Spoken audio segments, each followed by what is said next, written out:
하겠습니다. 시작. 여호와의 친밀하심이 그를 경외하는 자들에게 있으며 그의 언약을 그들에게 보이시리로다. 아멘. 여호와의 친밀하심이 그를 경외하는 자들에게 있으며 그의 언약을 그들에게 보이시리로다. 예배하신 여러분들에게 정말 주님의 친밀한 그러한 은혜와 사랑이 이 시간을 통해서 가득 경험될 수 있기를 축복합니다. 아멘. 이재민 장로님이 오늘도 인도를 오늘 이제 어디 가셔서 아웃 오브 타운 하셔서 박영훈 집사님 인도해 주셨습니다. 가끔 뭐 어디 가시는 것도 괜찮을 것 같아요. 우리 박영훈 집사님 인도하시면 은혜가 넘칩니다. 아주. 네. 이재민 장로님이 인도하실 때 은혜가 없다는 얘기가 아닙니다. 또 그렇게 들으시면 안 돼요. 네. 그때는 그때 나름대로 은혜가 있는 거고, 또 우리 박 집사님이 인도하실 때는 박 집사님 나름대로의 또 은혜가 있는 겁니다. 죽으면 죽으리라는 심정으로 찬양하시는 거 아니겠어요? 찬양하다 죽었으면 좋겠다고 말씀하시는데 걱정 마세요. 찬양하다가 안 죽이시니까 하나님이. 네, 걱정 마시고 죽으면 죽으리라 그 심정으로 나아가는 자들에게 죽으면 살리는 주시는 은혜가, 죽고자 하면 살겠다는 하나님의 은혜가 임할 줄 믿습니다. 그렇죠. 네, 하나님은 사명자는 죽이지 않으세요. 찬양할 사명이 있는데 하나님이 오래오래 살리셔서 끝까지 써먹으실 겁니다. 아멘. 아멘. 예, 참 우리 하나님이 좋으신 분이에요. 하나님 참 좋으신 분이고 그분의 계획은 우리가 상상할 수도 없고 측량할 수도 없는 놀라운 계획들을 갖고 계십니다. 비록 우리가 아픈 분들이 있고 힘든 분들이 있지만 그 가운데서 하나님이 하실 일들이 너무나 크고 너무나 귀한 줄 믿습니다. 그 소망을 잃지 않고 기도하며 나아갈 때에 우리에게는 우리가 안 아팠을 때는 절대 경험하지 못하는 아픔과 고통 가운데서 느끼고 정말 누릴 수 있는 하나님의 위대한 축복, 내 은혜가 내게 족하도다 라고 말씀하시는 그 사도 바울이 하나님을 고쳐달라고 계속 기도했는데 내 은혜가 내게 족하도다, 내가 약할 때 강함이라 라고 말씀하시는 그 은혜가 우리 모두에게, 특별히 이곳에 계시는 우리 질병이 있으신 모든 환우분들에게 임하여서 그 하나님의 은혜를 깊이 경험하는 시간, 또 그리고 거기서 끝나는 것이 아니라 낫게 하시고 회복시키셔서 춤추고 찬양할 그날이 속히 올 줄 믿습니다. 아멘. 아멘. 자, 오늘 말씀의 제목 제가 한번 읽겠습니다. 칼뱅 기도의 원칙을 논하다라는 제목이고요. 소 제목은 하나님에 대한 행복한 두려움 속에서 기도하라라는 제목이 원래 책에는 붙어 있습니다. 지난 시간 우리가 어거스틴하고 루터에 대해서 같이 함께 살펴보았는데 우리 위대한 신학자들, 우리 믿음의 선배들의 그런 기도에 대한 모습이 어떠했는지를 살펴보았고, 오늘은 이 칼뱅, 우리는 칼빈이라고 알고 있죠. 칼빈이라는 이 사람, 존 칼빈, 다른 사람 아닙니다. 칼뱅은 아마 그 불어식 발음인 것 같고, 우리는 그냥 영어식 발음 존 칼빈이라고 이렇게 하고 있는데요. 이 존 칼빈이 쓴 유명한 책 있죠. 기독교 강요라는 책이 있습니다. 딱딱한 책이고 사실 저도 다 읽어보지 않았습니다. 너무 딱딱하고 어렵습니다. 하여튼 그렇지만 거기에서 나오는 기도에 관한 부분이 있어요. 기도의 원칙이라는 부분이 있는데 그 기도의 원칙이라는 부분에서 이 오늘 우리가 같이 교재로 보고 있는 팀 켈러의 기도라는 그 책에서 이 팀 켈러 목사님이 이 칼빈의 기도에 대한 생각은 어떠했는지 또 우리가 도움을 받았으면 좋겠다라는 그 취지로 거기서 좋은 내용들을 같이 함께 나누고 있습니다. 그 내용들을 오늘도 같이 나눌 텐데요. 몇 가지 기도의 중요한 원칙들이 지금 나오고 있어요. 여러분들 잘 한번 들어보시면서 우리의 기도의 패턴에 어떻게 적용할 수 있을지, 그리고 우리는 어떠한 방식으로 기도해 왔는데 이 칼빈이라는 이 사람은 도대체 왜 이러한 생각으로 이러한 원칙들을 제시했을까? 그리고 나는 내가 기도할 때 이러한 원칙들이 내 삶에서 적용되고 있는가라는 것을 한번 비교해 보면서 좋은 점들은 수용하고 또 그렇지 않으면 또 그냥 그거는 이렇게 흘려보내시고 그렇게 하시길 바랍니다. 이거는 이 개인의 권면이기 때문에, 하지만 하나님의 말씀에 다 기초해서 한 권면이에요. 그래서 여러분들에게 도움이 다 되실 겁니다. 첫 번째 기도의 원칙 한번 따라해 보시기 바랍니다. 경외 또는 두려움. 경외, 두려움. 왜 칼빈은 기도할 때 이 하나님에 대한 경외, 두려움을 첫 번째 원칙으로 삼았을까라고 생각해 봤을 때에 기도라는 것 자체가 우리가 하나님 앞에 올려드리는 것인데 그 하나님의 존재, 그 하나님이 어떠한 분이신가를 생각했을 때에 우리가 하나님을 경외하지 않을 수 없다, 두려워하지 않을 수 없다라는 그 고백에서부터 시작한다라고 볼 수 있겠습니다. 왜요? 하나님은 전능하신 하나님, 온 천지를 만드신 하나님, 우주 만물을 다스리신 하나님, 우리의 모든 것을 주관하시는 정말 우리는 상상할 수도 없는 그 위대하고 놀랍고 광대하신 분이기 때문에 그분을 어떻게 해요? 우리가 기도를 통해서 독대하는 거예요. 와, 이거 얼마나 큰 영광이고 얼마나 큰 또한 두려움이겠습니까? 그래서 이 기도는 두려움으로부터 시작된다라고 이야기를 하고 있는데요. 그 두려움이 무엇일까? 제가 이전에도 한번 말씀드렸습니다. 어떤 설교에서 말씀드렸는지 잘 기억이 안 나요.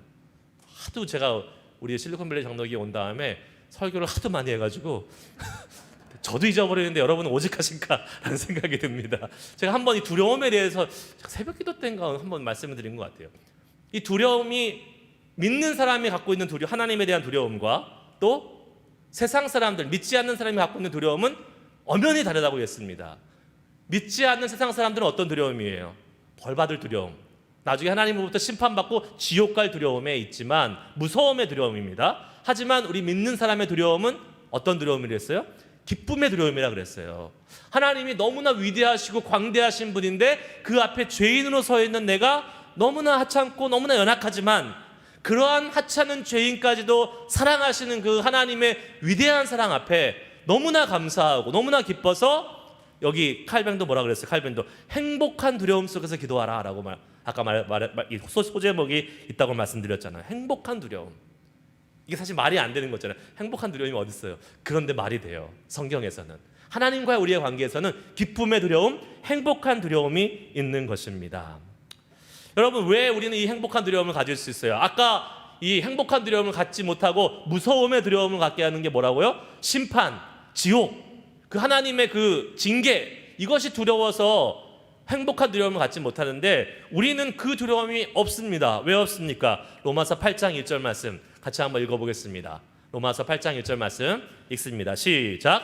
그러므로 이제 그리스도 예수 안에 있는 자에게는 결코 정죄함이 없나니. 아멘. 우리의 모든 죄는 예수 그리스도를 통해서 사함받았고 예수 그리스도 안에 있는 모든 자들은 결코 뭐가 없다고요? 정죄함이 없다. 죄로 인해서 심판받거나 그 죄로 인해서 어떠한 결과가 나타나는 것이 없다라고 분명히 성경은 우리에게 약속해 주고 있습니다. 그렇기 때문에 우리는 하나님을 무서움으로 두려워하는 것이 아니라 하나님이 위대하시고 광대하시고 전능하시기 때문에 두려워하고 경외하지만 그 하나님을 기뻐함으로 행복한 두려움으로 나아갈 수 있는 것. 그리고 죄가 우리가 없는 게 아니잖아요. 여전히 우리가 죄가 있지만 그 하나님이 우리의 죄를 용서해 주시는 그 순간순간을 경험할 때마다, 그러니까 죄를 용서받을 때마다 더 하나님을 기쁨으로 두려워하게 된다는 거예요. 야, 우리 하나님 정말 너무 좋으신 분이다. 우리 하나님 정말 너무너무 그 자비와 인자하심이 끝이 없으신 분이시다. 나 같은 사람, 나 같은 죄인, 또 죄짓고 와도 하나님이 용서해 주시는 그 하나님의 위대한 죄사함의 용서하심 속에서 이 하나님의 용서를 체험할수록 우리는 더 하나님을 경외하게 된다라고 칼뱅은 말하고 있습니다. 시편 130편 4절에 시편 기자는 이렇게 고백을 해요. 뭐라고 고백하냐면 그러나 사유하심이 주께 있음은 주를 경외하게 하심이니이다. 사유하심, 용서하심이 주께 있는데 그것은 주를 경외하게 하심이니이다. 그러니까 주님의 용서하심을 경험하면 주를 더 경외하게 된다고 시편 기자도 이미 고백하고 있는 것입니다. 자, 여러분, 이렇게 생각하면 쉬울 것 같아요. 우리가 갖고 있는 이 두려움이라는 그 한국말 자체가 부정적인 의미를 갖고 있기 때문에 이 두려움이라는 것을 이렇게 번역했을 때에 우리는 이 두려움에 대해서 좀 좋지 않게 생각합니다. 그러나 말씀드린 대로 두 가지 두려움이 있다 그랬어요. 무서움의 두려움, 기쁨의 두려움, 행복한 두려움이 있다 그랬어요. 이렇게 생각하면 쉬워요. 우리가 어떠한 사람을 너무 만나고 싶고 너무 막 이렇게 사모하고 흠모해요. 그런데 내가 범접할 수 없는 높은 곳에 있는 사람이에요. 근데 어느 날 그 사람을 만났어요. 그럼 어떻게 될까요? 기쁘고 좋지만 동시에 나랑은 범접할 수 없는 그런 존재이기 때문에, 그런 사람이기 때문에 조심하게 되잖아요.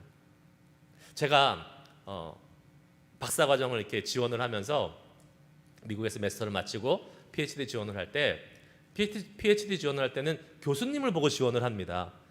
어떠한 교수님, 그러니까 미국에서 세계에서 유명한 교수님들을 주로 만나고 싶겠죠. 제가 지원하는 분야는 설교학 분야였어요. 근데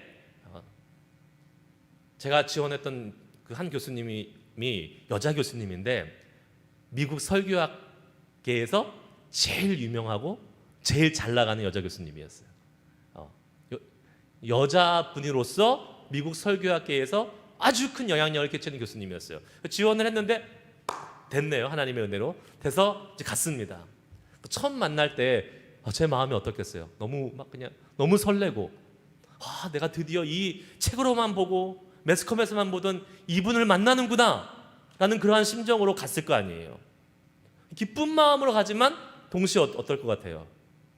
앞으로 이제 이분이 나를 보고 평가할 텐데 이제 내가 이제 이분 앞에서 잘해야지, 그러면서 동시에 아주 내 말과 행동, 이 모든 것을 조심조심 하면서 예의를 갖춰가지고 교수님과 만났던 그러한 기억이 납니다. 비슷해요. 우리가 사람을 만날 때도 이러는데, 하나님, 사람과는 비교할 수 없는 그 위대하신 하나님을 만나는 그 경외함은 얼마나 더 크겠습니까? 얼마나 더 정말 소중하고 더 신중하겠습니까? 그것이 경외고 두려움이라는 거예요. 조심스럽게, 신중하게, 예의를 갖춰서 하나님께 나아가는 것, 그것이 바로 두려움인 것입니다. 두 번째 기도의 원칙 한번 따라해 보세요. 영적인 겸손입니다. 두 번째 기도의 원칙은 영적인 겸손이에요. 영적인 겸손. 우리가 어느 때 겸손해집니까, 여러분? 생각해 보세요. 어느 때 마음이 가난해지고 겸손해져요? 없어졌을 때, 부족할 때. 부족해도 사실 겸손해지지 않아요. 완전히 없어졌을 때, 나의 재산이 없어졌거나 쫄딱 망하거나, 아니면 건강이 정말 잃어서 내가 내 건강으로는 더 이상 아무것도 할 수 없을 때, 우리는 그때 겸손해질 수밖에 없습니다. 내세울 게 없는 거예요, 이제 더 이상. 기도는요, 하나님 아버지께 우리가 간구하는 시간이잖아요. 그런데 간구하는 자가 내가 가진 게 많어, 내가 아직도 그래도 좀 괜찮다고 생각해요. 그러면 간구할 수 있을까요? 그 간구가 제대로 된 간구가 될 수 있을까요? 하나님 앞에 간구하는 척할 수는 있어요. 그러나 겸손하지 않고는 절대로 진실된 기도를 주님 앞에 드릴 수 없습니다.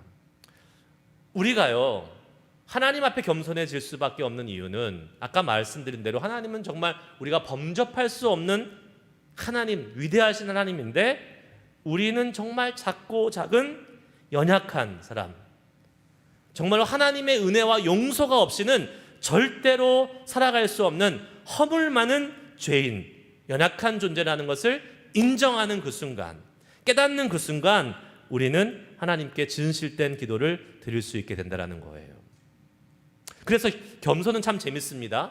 겸손은 우리가 하나님께 기도하러 나아가게 되는 동기가 되는 동시에, 우리가 겸손하기 때문에, 겸손하고가 아니죠, 연약하고 부족하고 없기 때문에 겸손해지는 거고, 그렇기 때문에 하나님께 기도하러 나아갈 수 있는 동기가 되고, 그러면서 동시에 우리의 기도의 결과가 또한 겸손으로 나타난다는 겁니다. 그러니까 겸손은 기도의 동기이자 기도의 결과라는 거예요. 기도의 앞과 뒤에 다 겸손이 있는 거예요. 그래서 이 겸손으로 기도하는 것이 바로 두 번째 이 칼뱅의 그 기도의 원칙이다라고 책에서 소개해주고 있습니다. 세 번째 기도의 원칙은 이것입니다. 한번 따라해 볼까요? 겸손히 하나님을 신뢰하고 의지해야 합니다. 하나님을 신뢰하고 의지하는 것, 이것은 전적으로 하나님을 믿는다라는 의미예요. 전적으로 하나님을 믿는다. 자, 이 말은 어떠한 의미입니까? 전적으로 하나님을 믿는다는 것은 내가 기도하긴 하지만 나의 기도가 나의 뜻대로 이루어지지 않아도 괜찮다는 것을 의미해요. 왜요? 내가 전적으로 하나님을 믿으니까 나보다 더 위대하시고 뛰어나신 하나님이 알아서 해주실 거니까, 내가 갖고 있는 생각과 내가 갖고 있는 그 어떤 문제를 놓고 보는 시각 가운데서는 하나님 이렇게 해주셨으면 좋겠습니다. 우리는 그렇게 기도할 수밖에 없잖아요. 우리가 하나님이 아니니까 인간이 갖고 있는 그 시각과 그 범위 내에서 기도하는 겁니다. 하지만 하나님은 우리의 시각보다, 우리의 계획보다, 우리의 이성보다 넓고 높으시고 훨씬 위대하신 분이잖아요. 그렇기 때문에 우리는 요 통로로만 기도하고 있다면 하나님은 이렇게 넓은 것으로 지금 우리에게 응답하실 텐데, 그럼 우리는 이렇게 오는 것만 나의 응답이라 생각할 거 아니에요. 하나님은 이렇게도 응답할 수 있고 이렇게도 응답할 수 있고, 그렇기 때문에 어떻게 해요? 내가 기도한 대로만 응답되지 않는다 하더라도 하나님을 신뢰하고 마음 편히 기도할 수 있다는 겁니다. 이게 믿음으로 기도한다는 거예요. 하나님을 전적으로 믿을 수 있고 신뢰하면서 기도하는 것, 즉 내 바람대로 되지 않아도 내 모든 필요와 내 소원을 주님께 맡겼으니까 이제 그것으로 평안한 거예요. 기도하고 났는데 우리가 어떤 문제가 있어서 기도했어요. 문제는 아직 해결되지 않았어요. 근데 제대로 기도하는 사람은 어떻게 됩니까? 문제는 여전히 있어요. 하지만 기도했더니 마음은 평안함을 얻을 수 있는 거예요. 왜요? 하나님이 이미 일하시고 계시기 때문에. 그러니까 나는 그 문제가 해결돼야지 내 기도의 응답이라고 생각하지만, 행여나 그것이 해결되지 않는다 하더라도 하나님은 하나님의 방법대로 일하시고 계시다는 겁니다. 그렇기 때문에 우리가 기도 드리는 그 순간 우리의 마음에는 주님을 전적으로 신뢰하는 사람은 뭐가 온다고요? 평안과 행복이 찾아오는 거예요. 믿으시기 바랍니다. 그렇게 기도하시면 되는 거예요. 그러한 기도에 하나님이 너 진짜 믿음 좋다, 너 진짜 대단하다, 내가 안 들어줄 수가 없겠구나 라고 하나님이 이렇게 응답하시려고 하다가도 그래 얘따 이거 받아라고 네가 원하는 걸로 응답해 줄게 라고 하나님 그렇게 하실 것 같은 마음이 제 마음에 들죠. 하나님이 그렇게 충분히 하실 수 있는 분이라고 저는 생각이 듭니다. 네, 우리는 믿음이 있으니까 기도하고 나면 위로도 얻고 안식도 얻고 평안도 얻을 수 있는 거예요. 네 번째 기도의 원칙 따라 하시길 바랍니다. 확신과 소망을 품고 기도해야 됩니다. 이거는 앞에 우리가 하나님을 신뢰하고 의지하는 것과 좀 다릅니다. 비슷한 것 같지만 다릅니다. 확신과 소망을 품고 기도해야 된다는 것은 우리가 하나님께 열심으로 최선을 다해서 기도해야 된다는 거예요. 확신과 소망.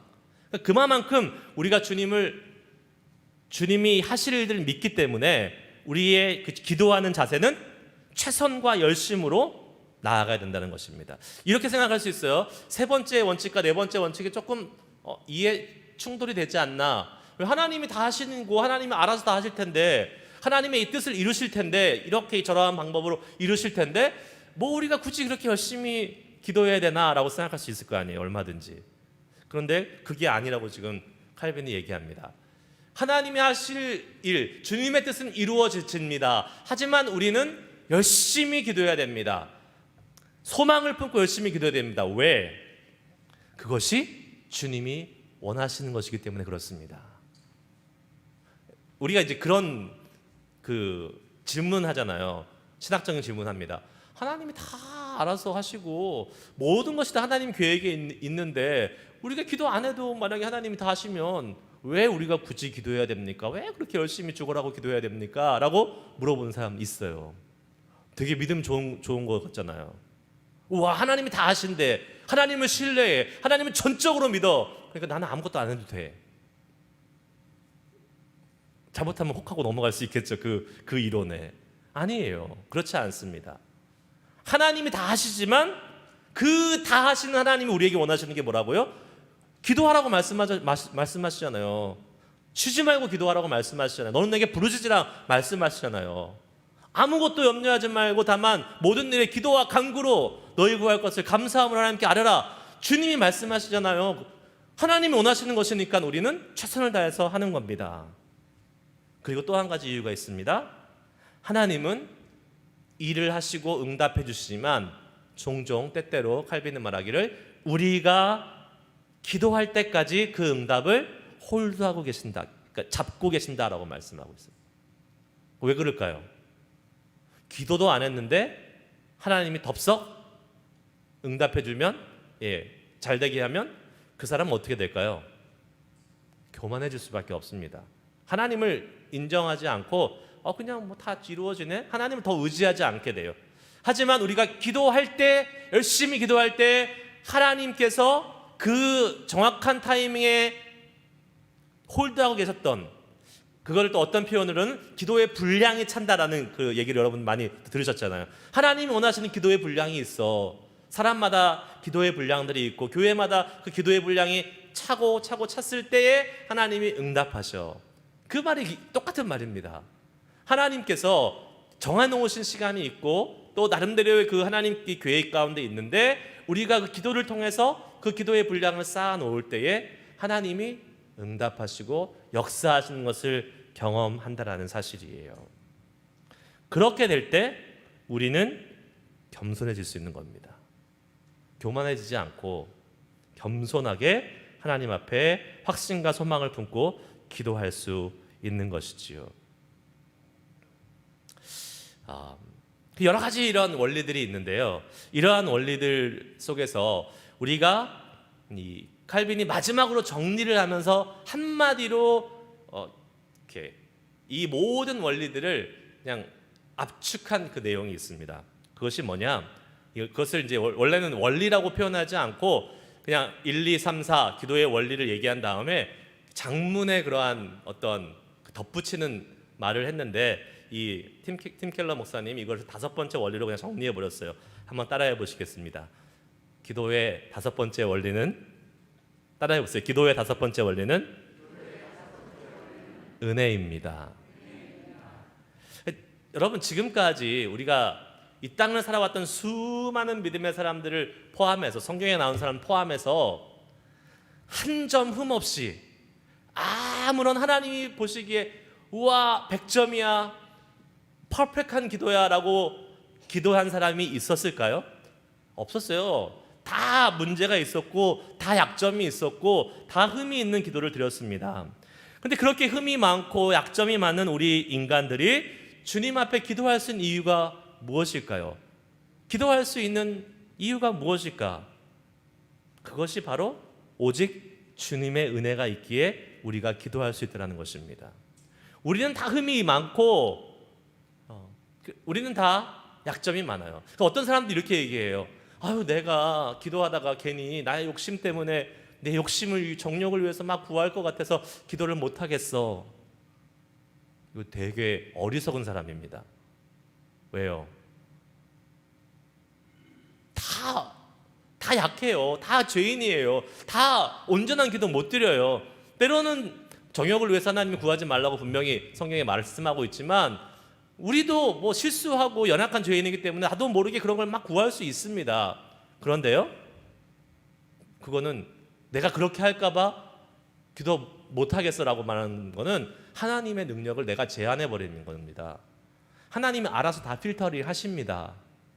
다 알아서 걸러주세요. 그리고 우리에게 필요한 선한 것들로 합력해서 선을 이루시는 하나님의 은혜를 보여주신다는 거예요. 괜히 지레 겁먹고 우리가 내가 혹시 나의 욕심을 위해서 너무 많이 구하는 거 아니야? 이렇게 하면서 기도를 쉬지 말라는 거예요. 멈추지 말라는 겁니다. 계속 가세요. 계속 기도하시라는 겁니다. 그래서 여러분, 우리가 하는 기도는 이 인간의 행위나 자격이 아닌 그리스도의 구원 사역의 토대를 이루어서 드려지는 것이기 때문에 우리의 연약함은 늘 드러날 수밖에 없어요. 하지만 우리에게 누가 있습니까? 예수 그리스도의 보혈이 있고 그분의 용서하심이 있고 그분의 보혈의 능력으로 우리는 무엇이든지 간구하고 나아가면 되는 것이에요. 구원의 은혜랑 똑같습니다. 기도도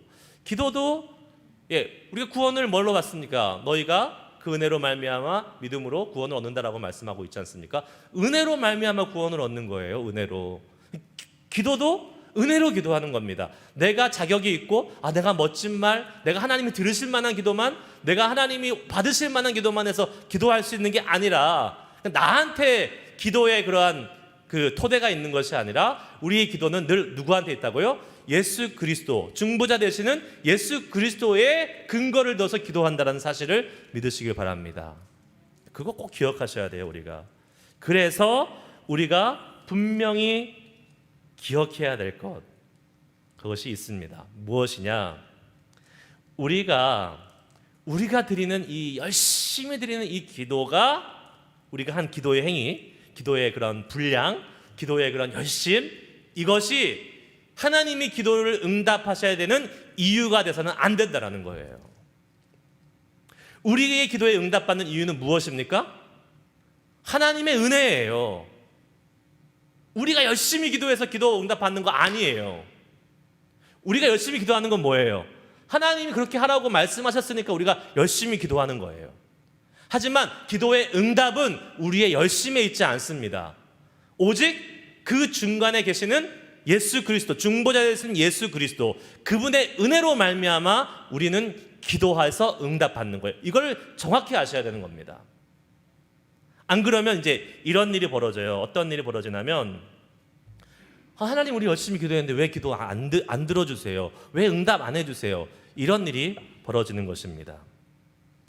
그래서 우리는 이 중간에 예수님, 이 기도를 이루시고 중보하시고 완성시키시는 이 예수님의 능력을 의지해서 기도하고, 그 주님의 능력만이 우리가 하나님의 은혜를, 하나님의 기도의 응답을 경험할 수 있는 유일한 길이라는 사실을 고백하면서 믿으면서 기도할 때에 그 기도가 온전한 기도가 될 수 있는 거예요. 그래서 우리가 뭐라고 기도합니까? 예수님의 이름으로 기도합니다 라고 이야기하는 것입니다. 그래서 이 칼빈은 이렇게 이야기합니다. 제가 그대로 코트를 가지고 왔어요. 한번 들어보세요. 그리스도가 중재자가 되셔서 두려운 영광의 보좌를 은혜의 보좌로 바꿔주시기 전까지는 하나님의 가공할 위험을 의식하자마자 벌벌 떨며 스스로 무가치하다는 생각에 멀리 달아날 수밖에 없다. 예수 그리스도가 없으면 세상 사람들처럼 무서워하는, 그냥 벌벌 떨면서 하나님과 멀어질 수밖에 없다라는 겁니다. 근데 하지만 그분은 말씀하신다. 예수님 뭐라고 말씀하세요? 지금까지 너희가 내 이름으로 아무것도 구하지 아니하였으나 구하라 그리하면 받으리니. 아멘. 요한복음 16장 24절. 그분의 약속은 어김없이 확인되고 성취된다라고 칼빈이 말하고 있습니다. 여러분, 예수님의 이름으로 기도한다는 의미가 뭘까요? 우리는 그냥 기도를 클로즈할 때 주문처럼 마치 예수님의 이름으로 기도합니다. 아멘. 그리고 마치 예수님의 이름으로 그 말 안 하면 큰일 나는 것처럼 생각해요. 그 말 이렇게 예수님의 이름으로 기도합니다. 요거 얘기 안 하면 큰일 나는 것처럼, 기도 안 들어, 하나님 안 들어주셔. 너는 그 예수님의 이름으로 기도 안 했으니까 안 들어주셔. 이렇게 막 생각하면서 뭐랄까요? 마치 그것이 율법처럼, 주문처럼 이렇게 얘기하는 사람이 있습니다. 물론 우리가 예수님의 이름으로 기도해야죠. 그런데요, 이렇게 생각해 보세요. 예수님의 이름으로 입으로는 기도해요. 근데 기도는 해놓고 전혀 예수님과 아무런 상관없이 살아요. 그러면 그것은 예수님의 이름으로 기도한 사람의 모습이 아닙니다. 반대로 실수로 잊어버려서 예수님의 이름을 기도 못했어요. 여러 가지 그냥 기도하고 그냥 끝났어. 그런데 삶에서는 주님과 교제하고 주님과 친밀하게 지내요. 어떤 사람이 진정으로 제대로 된 기도를 드리는 사람입니까? 당연한 거는 예수님 이름으로 기도도 하고 친밀하게 있는 게 제일 좋은 거죠. 근데 제가 이렇게 말씀드리는 것은 여러분이 잘 생각해 보시라는 거예요. 과연 뭐가 중요한 것인지. 그래서 오늘 본문 말씀 시편 25편 14절 말씀이 여호와의 친밀하심이 그를 경외하는 자들에게 있으며 그의 언약들을 그들에게 보이시리로다 라고 말씀하고 있잖아요. 그러니까 하나님과 친밀하게 지내는 사람들, 그 사람은 하나님을 경외하게 되고 하나님과 친밀하게 교제하는 사람들은 어떤 것을 경험하게 된다고요? 하나님의 말씀이 성취되는 것을 보게 된다라는 것을 우리에게 말씀해주고 있는 거예요. 기도의 청구권은 그래서 뭐라고 말하냐면 기도의 청구권, 우리가 기도해서 하나님으로부터 뭔가 이렇게 받는 것, 그 청구권은 절대 우리의 기도에 열심히 있는 것이 아니라 예수 그리스도의 은혜에 있다라고 칼빈은 말하고 있습니다. 그러면서 이제 이러한 예화를 드는데 제 이 예화 하나 하고 말씀 마칩니다. 여러분 R.A. 톨이라는 목사님이 계세요. 기도에 대한 아주 유명한 책들을 많이 쓰셨던 목사님인데 이 R.A. 톨이 목사님이 한 번은 말씀을 전하러 갔는데 말씀을 전하기 전에 어떠한 한 분이 와서 쪽지를 이렇게 건네주면서 목사님 오늘 말씀 전하실 때에 제 이 궁금증 좀 해결해 주세요. 이거를 좀 이렇게 말씀해 주세요 라고 쪽지를 건네주고 갔대요. 목사님이 이렇게 읽어보니까 쪽지에 이렇게 써 있었다고 합니다. 제가 한번 읽어볼게요. 존경하는 톨이 목사님, 틀림없이 하나님의 뜻이라고 믿는 기도 제목을 두고 오랫동안 기도해왔지만 답을 얻지 못했습니다. 지난 30년 동안 교회에 다니면서 기복 없는 신앙생활을 하려고 꾸준히 노력했습니다. 25년째 주일학교 교장을 맡고 있고 장로가 된 지도 20년이 넘었습니다. 그런데도 하나님은 제 기도를 들어주시지 않습니다. 납득이 되지 않습니다. 어찌된 일인지 설명해 주시면 좋겠습니다. 이 질문 우리도 할 수 있잖아요. 얼마든지. 분명히 하나님이 들어주셔야 되는 기도의 제목인데 하나님이 오랫동안 안 들어주고 계세요. 이제 그런데 이분이 이제 여러 가지 쭉 설명한 이 내용을 보고 이분이 이제 강단에 서서 이 쪽지를 읽고 이렇게 설명하기 시작했습니다. 이제 그분이 이제 어딘가에 앉아 있겠죠. 그래서 이제 그분의 질문에 따라서 설명하겠습니다 하면서 이분은 자신이 그동안 주님을 섬겨온 것에 근거하여 하나님이 마땅히 그의 기도에 응답하셔야 한다고 생각하고 있습니다. 그러나 사실 자신의 이름으로 기도하고 있는 셈입니다. 왜요? 그분은 매번 마치면서 분명히 예수님의 이름으로 기도한다고 했겠지만 사실은 주님의 사랑을 입으려는 자기 주도형 프로젝트의 일부였습니다. 우리가 하나님께 무엇을 요구할 권리가 있다는 발상을 버려야 합니다. 그러나 예수 그리스도께 엄청난 권한이 있습니다. 크리스천은 자기의 선한 행실에 기댈 게 아니라 예수 그리스도의 청구권에 의지해서 우리는 하나님께 청구할 수 있는 자격이 없어요. 그러나 예수님의 청구권에 의지해 기도하며 하나님께 나아가야 합니다 라고 답변을 말씀을 통해서 했습니다. 무엇입니까? 만약에 제가 집에 있는데요, 동네 애들이 와가지고 막 초인종을 눌러요. 벨을 눌러서 문 열어주세요, 문 열어주세요. 그러면 제가 열어줄까요, 안 열어줄까요? 안 열어주죠. 예, 모르는 애들이 동네 애들이긴 하지만 모르는 애들이니까 안 열어줍니다. 그런데 그 애가 저희 아들하고 친구예요. 그래서 우리 아들한테 야야야 가서 좀 벨 좀 눌러, 문 좀 열어줘. 그래서 저희 아들이 와서 벨을 눌러요. 그럼 저는 열어줍니까, 안 열어줍니까? 열어주죠. 제 아들이 열어달라고 하니까. 똑같은 겁니다. 하나님 앞에 우리는 기도를 통해서 무엇인가 청구하고 요구해낼 요구를 할 수는 있죠. 하지만 자격이 없어요. 우리는 능력도 없고. 하지만 누가 계시다? 예수님이 계시다. 그 기도를 청구해 주시고 그 기도를 요청해 주시고 중보해 주시는 예수님이 계시기 때문에 그분을 힘입어서 기도하면 우리는 우리의 기도에 응답하시는 것을 경험할 수 있는 것입니다. 많은 경우 우리들이 이제 기도할 텐데요, 같이 함께 기도할 텐데 많은 경우 우리가 어떻게 기도하는지 알아요? 하나님, 우리가 이렇게 기도했으니까, 이렇게 살아왔으니까, 주님 이렇게 섬겨왔으니까, 이렇게 봉사해 왔으니까 주님 응답해 주셔야 되지 않습니까? 라고 기도하는 경우들 참 많이 있어요. 물론 하나님이 그것도 참작하시죠. 정상 참작이라는 게 있잖아요. 하십니다. 그러나 그것이 하나님이 우리의 기도에 응답하시는 근거가 되지는 않습니다. 우리가 기도할 때요, 예수님의 이름으로 기도하는 거 말로만 하는 게 아닙니다.